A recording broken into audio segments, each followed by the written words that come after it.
Hello everyone, সবাইকে জানাই রাধে রাধে। আমি জয়া, আমার নতুন চ্যানেলে তোমাদেরকে জানাই আমার তরফ থেকে অনেক অনেক ভালোবাসা। তো সন্ধ্যাতেই চলে এসেছি রাতের খাবার বানানোর জন্য। আজকে রাতের মেনুতে হচ্ছে গিয়ে কুমড়ো, আলু, ছোলা, মটর দিয়ে তরকারি আর রুটি, আর সাথে আছে গরম গরম ডিম ভাজা। তো দেখো, এদিকে আমি কুমড়ো তরকারিটা বসিয়ে দিয়েছি, আর বাবা আমার জন্য নিয়ে এসেছিলো ফুচকা। দেখতে দেখো কত সুন্দর লাগছে, আমার তো দেখেই জিভে জল চলে এসছে। তো আমার ফুচকা খাওয়া কমপ্লিট হয়ে গেছে, আর এদিকে আমি কুমড়োর তরকারিটা সুন্দর করে রান্না করে নিচ্ছি।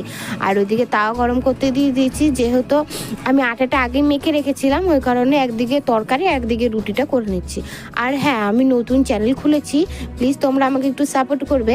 আর এদিকে দেখো নুন হলুদ দিয়ে আমি সুন্দর করে কুমড়োটাকে কষিয়ে নিচ্ছি।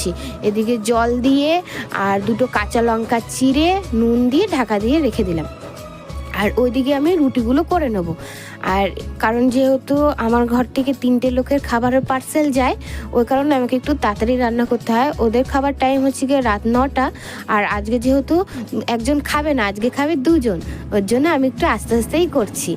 আর দেখো, আমার ডিম ভাজা হয়ে গেছে, শুধু ওদের দুজনের জন্যই ভেজেছি, আর আমার বর খাবে, তাকে সঙ্গে সঙ্গে ভেজে দেবো গরম গরম।